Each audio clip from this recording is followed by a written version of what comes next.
Hello दोस्तों, कैसे हो आप सब। आशा करता हूँ कि सब अच्छे होंगे। तो चलिए आइए स्टार्ट करते हैं आज का वीडियो। और आज के वीडियो में हम UTET previous year question paper 2022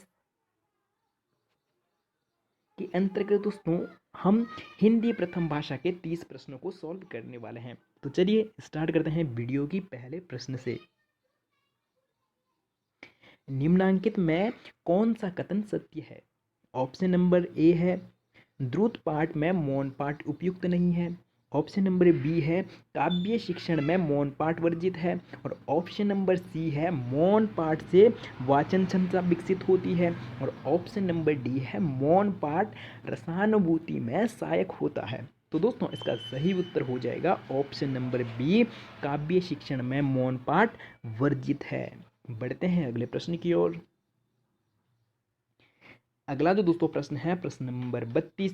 प्राथमिक स्तर पर भाषा सीखने की सरल स्वाभाविक विधि क्या है? ऑप्शन नंबर ए है संसर्ग अथवा अनुकरण विधि। ऑप्शन नंबर बी है अनुवाद विधि। ऑप्शन नंबर सी है प्रत्यक्ष शिक्षण विधि। और ऑप्शन नंबर डी है संरचना विधि। तो दोस्तों इसका सही उत्तर हो जाएगा ऑप्शन नंबर ए। इसका सही उत्तर हो जाएगा कि प्राथमिक स्तर पर भाषा सीखने की सरल और स्वाभाविक विधि कौन सी है? अनुकरण विधि। बढ़ते हैं दोस्तों अगले प्रश्न की ओर। अगला जो दोस्तों प्रश्न है प्रश्न नंबर 33। गद्य की नाटक विधा का प्राण तत्व क्या है?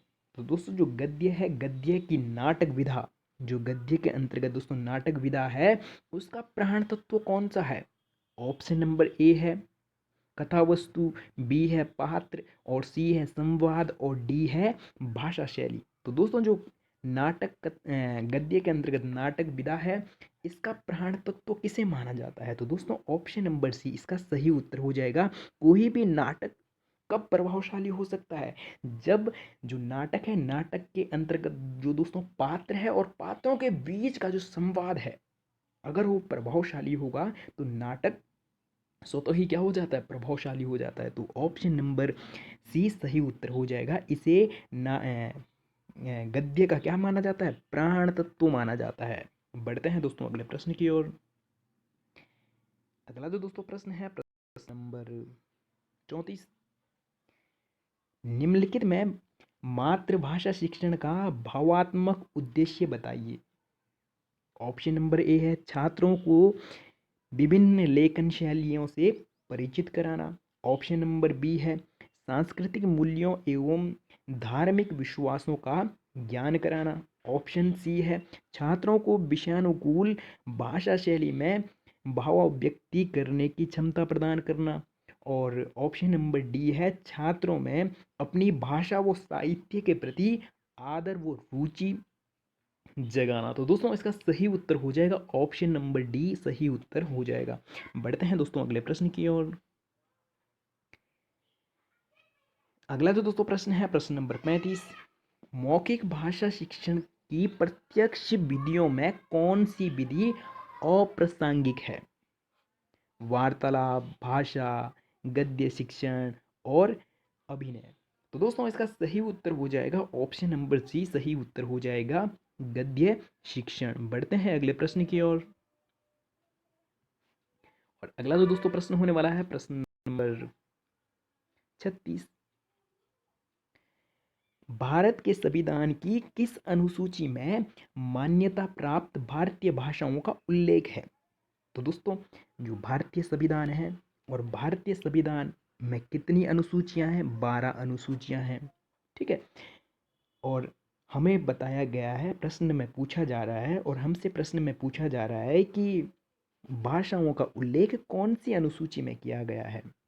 तो तीसरी अनुसूची। तो दोस्तों तीसरी अनुसूची में शपथ ग्रहण करने से संबंधित है, जैसे राष्ट्रपति हो गया, उपराष्ट्रपति हो गया, और उच्च न्यायालय के न्यायाधीश हो गया है, और उच्चतम न्यायालय के न्यायाधीश। ये पद ग्रहण करते समय जो शपथ लेते हैं, तो उसका वर्णन दोस्तों अनुसूची 3 में किया गया है। और 5वीं अनुसूची में दोस्तों अनुसूचित जाति और अनुसूचित जनजाति संबंधित शासन प्रशासन से संबंधित दोस्तों अनुसूची 5 है। और 7वीं अनुसूची में दोस्तों शक्तियों का बंटवारा, जैसे संघ सूची, राज्य सूची और समवर्ती सूची, इसमें शक्तियों का बंटवारा है 7वीं सूची में। और अगर हम बात करते हैं 8वीं अनुसूची, तो दोस्तों 8वीं अनुसूची में भाषाओं का उल्लेख किया गया है। 8वीं अनुसूची में किसका? भाषाओं का उल्लेख किया गया है। और जो दोस्तों हमारा मूल संविधान था, मूल संविधान में कितनी भाषाएं थी? तो ये भी प्रश्न पूछा जाता है। मूल संविधान में दोस्तों 14 भाषाएं थी। और वर्तमान में जो 8वीं अनुसूची है, 8वीं अनुसूची के अंतर्गत दोस्तों कितनी? 22 भाषाएं हैं। तो 8 भाषाओं को दोस्तों 8 भाषाएं बढ़ाई गई, ठीक है। तो 8 भाषाओं को अलग अलग संविधान, 3 अलग अलग संविधान संशोधनों में किसमें? 8वीं अनुसूची में जोड़ा गया। तो बढ़ते हैं दोस्तों अगले प्रश्न की ओर। और इसका सही उत्तर हो जाएगा ऑप्शन नंबर डी। इसका सही उत्तर हो जाएगा कि भाषाओं का उल्लेख कौन सी अनुसूची में है? 8वीं अनुसूची में। बढ़ते हैं अगले प्रश्न की ओर। अगला तो दोस्तों प्रश्न है प्रश्न नंबर 37। रस निरूपण में मनोगत भाव को व्यक्त करने वाले शारीरिक विकार कहलाते हैं? स्थायी भाव, और ऑप्शन नंबर बी है विभाव, और ऑप्शन नंबर सी है अनुभाव, और ऑप्शन नंबर डी है संचारी भाव। तो दोस्तों इसका सही उत्तर हो जाएगा ऑप्शन नंबर सी। इसका सही उत्तर हो जाएगा अनुभाव। बढ़ते हैं दोस्तों अगले प्रश्न की ओर। अगला तो दोस्तों प्रश्न है बहुत अच्छा प्रश्न है। और यही प्रश्न अभी पटवारी परीक्षा या उत्तराखंड पुलिस में भी पूछा गया था। वर्तमान वर्तमान हिंदी का सही क्रम क्रमशः बताइए। तो दोस्तों इसमें पाली, प्राकृत, अपभ्रंश हिंदी, और प्राकृत पाली अपभ्रंश हिंदी, और ऑप्शन नंबर सी है अपभ्रंश पाली प्राकृत हिंदी, और पाली अपभ्रंश प्राकृत हिंदी। तो दोस्तों इसका सही उत्तर हो जाएगा या सही क्रम हो जाएगा तो वो हो जाएगा ऑप्शन नंबर ए। इसका सही उत्तर हो जाएगा कि सबसे पहले पाली, पाली से प्राकृत, और प्राकृत से अपभ्रंश भाषा का विकास हुआ है, और अपभ्रंश भाषा से दोस्तों हिंदी भाषा का विकास हुआ है। ये इसका सही क्रम हो जाएगा। तो बढ़ते हैं दोस्तों अगले प्रश्न की ओर। अगला जो दोस्तों प्रश्न है प्रश्न नंबर 39। उच्चारण की दृष्टि से कौन सा व्यंजन वर्ग तालव्य वर्ग है? तो दोस्तों क, ख, ग, घ ये कौन सा है? कंठ वाला हो जाएगा। और अगर हम बात करते हैं थ, द, तो ये दंत हो जाएगा। और अगर हम बात करें दोस्तों छ, ज, तो ये कौन सा है? तालव्य वाला हो जाएगा। और अगर हम दोस्तों बात करें ठ, ड, ये कौन सा हो जाएगा दोस्तों? ये हो जाएगा मूर्धन्य। तो दोस्तों बढ़ते हैं अगले प्रश्न की ओर। और इसका सही उत्तर हो जाएगा ऑप्शन नंबर सी। सही उत्तर हो जाएगा तालव्य वर्ग कौन सा है? छ, ज। बढ़ते हैं अगले प्रश्न की ओर। और अगला तो दोस्तों प्रश्न है प्रश्न नंबर 40। दोस्तों प्रश्न है रवि अभाव लिखी रेन में दिन लखी चंद्रविहीन सतत उदित इति एतु जनु यश प्रताप मुख कनी कीन। तो दोस्तों प्रस्तुत पद कौन सा अलंकार है, या प्रस्तुत पद में कौन सा अलंकार है? रूपक, उत्प्रेक्षा, उपमा, और अनन अन्वय। तो दोस्तों इसका सही उत्तर हो जाएगा ऑप्शन नंबर बी। इसका सही उत्तर हो जाएगा इसमें कौन सा अलंकार है? उत्प्रेक्षा अलंकार है। बढ़ते हैं दोस्तों अगले प्रश्न की ओर। और अगला जो दोस्तों प्रश्न है प्रश्न नंबर 41।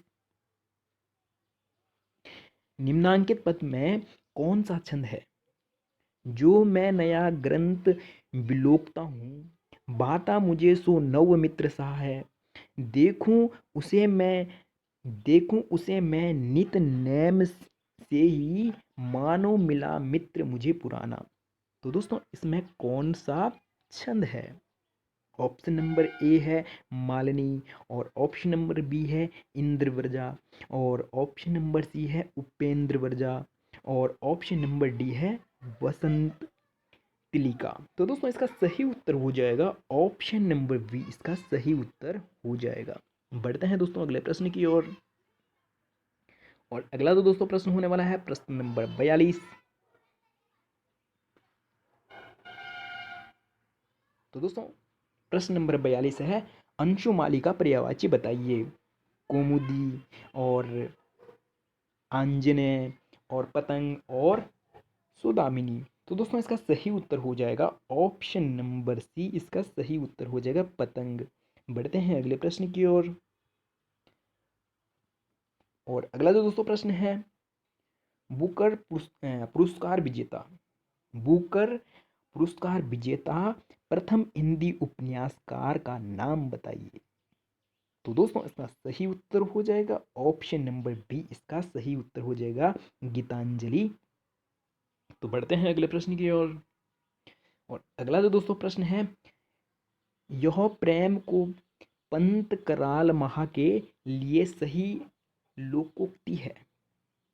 तो दोस्तों इसका सही उत्तर हो जाएगा ऑप्शन नंबर बी, इसका सही उत्तर हो जाएगा तलवार की धार पे दावनो है, इसका सही उत्तर हो जाएगा। बढ़ते हैं दोस्तों अगले प्रश्न की ओर।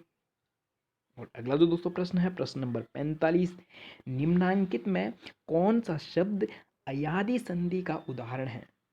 अन्वेषण, इत्यादि, धावक और ब्रह्मर्षि। तो दोस्तों इसका सही उत्तर हो जाएगा ऑप्शन नंबर सी, इसका सही उत्तर हो जाएगा धावक। बढ़ते हैं अगले प्रश्न की ओर।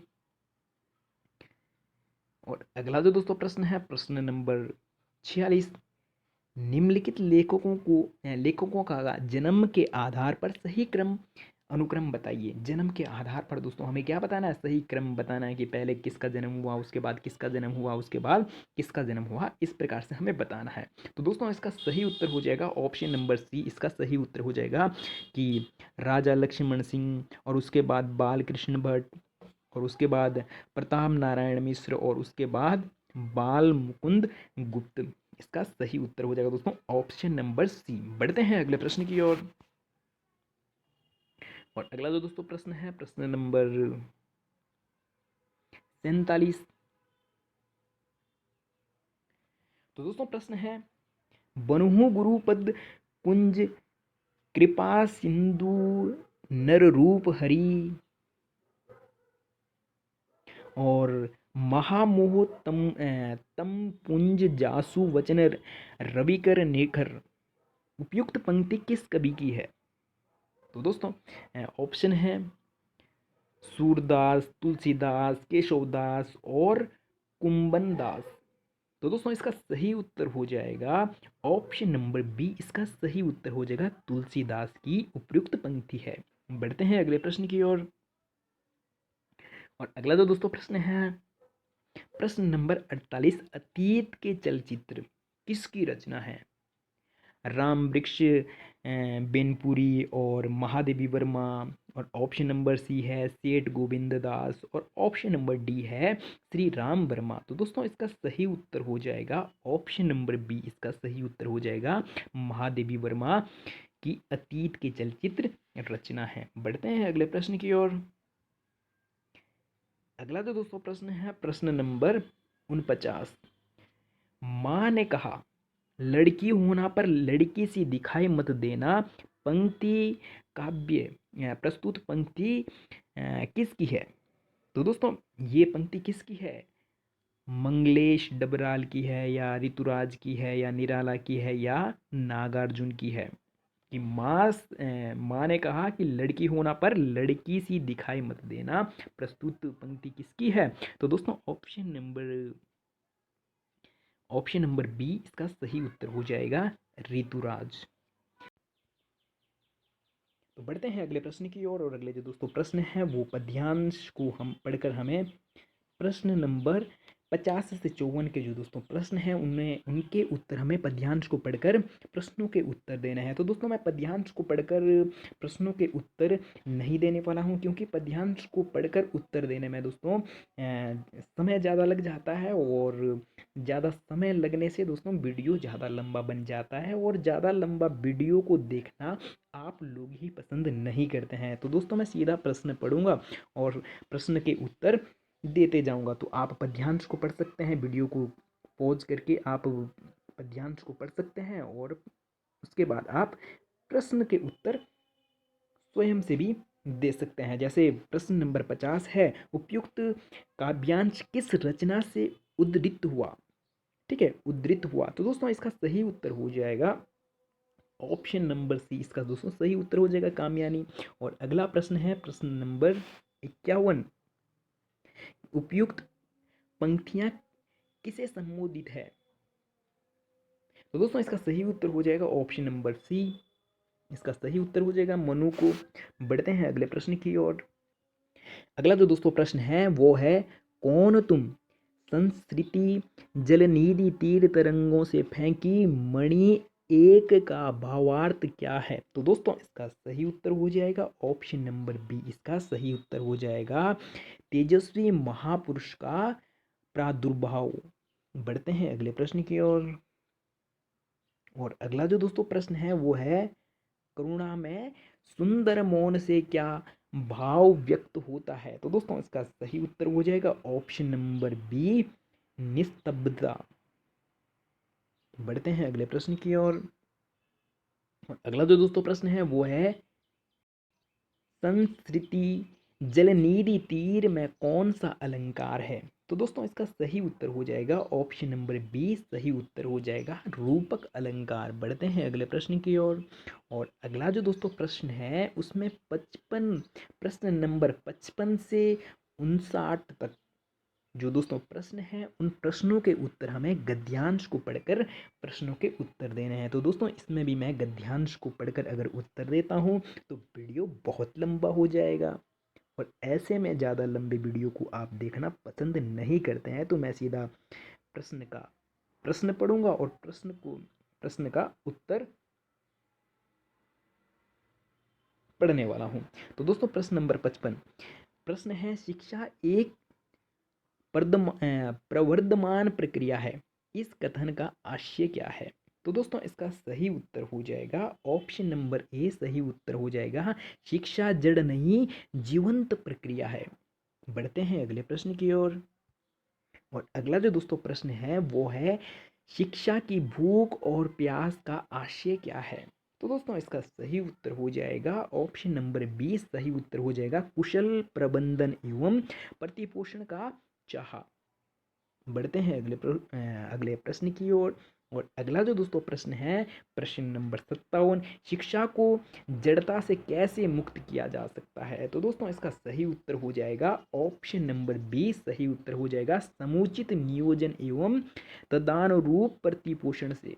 जो दोस्तों प्रश्न है वो है प्रश्न नंबर 58, राष्ट्रीय सुरक्षा के लिए सर्वोच्च भूमिका सबसे ज़्यादा महत्वपूर्ण भूमिका किसकी है?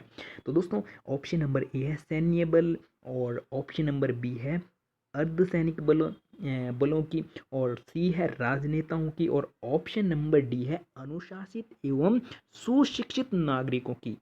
तो दोस्तों इसका जो सही उत्तर हो जाएगा वो हो जाएगा ऑप्शन नंबर डी, इसका सही उत्तर हो जाएगा इनकी तो है ही है, इनकी भूमिका तो महत्वपूर्ण है ही है, लेकिन सबसे ज़्यादा जो दोस्तों महत्वपूर्ण भूमिका है वो है अनुशासित एवं सुशिक्षित नागरिकों की, कि जिस देश के नागरिक जितने ज़्यादा क्या होंगे, शिक्षित होंगे, वो देश कैसा है उतना ही विकसित होगा, और वहाँ की जो सुरक्षा की व्यवस्था है और वहाँ की जो शैक्षिक व्यवस्था है वह व्यवस्था है वो उतनी ही अच्छी होने वाली है। तो बढ़ते हैं दोस्तों अगले प्रश्न की ओर। और अगला जो दोस्तों प्रश्न है ये गद्यांश का अंतिम प्रश्न है, अधर शब्द में कौन सी संधि है? तो दोस्तों ऑप्शन नंबर ए है यण संधि, बी है अयादि संधि, और सी है गुण संधि, और डी है पूर्व रूप संधि। तो दोस्तों इसका सही उत्तर हो जाएगा ऑप्शन नंबर ए, सही उत्तर हो जाएगा यण संधि। बढ़ते हैं दोस्तों अगले प्रश्न की ओर। प्रश्न नंबर 60, और ये आज के लिए अंतिम प्रश्न रहने वाला है। तो दोस्तों प्रश्न को पढ़ने से पहले अगर आप हमारे चैनल पर पहली बार हो तो चैनल को सब्सक्राइब और वीडियो को लाइक करना ना भूलें। तो दोस्तों अंतिम प्रश्न है, काव्य शिक्षण का मूल तत्व क्या है?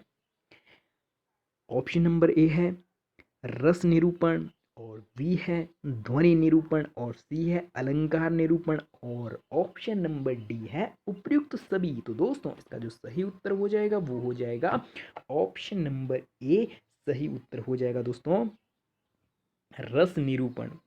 तो आज के लिए इतना ही, और इस तरह की और वीडियो देखने के लिए हमारे चैनल को सब्सक्राइब और वीडियो को लाइक करना ना भूलें। मिलते हैं जल्दी ही नेक्स्ट वीडियो में।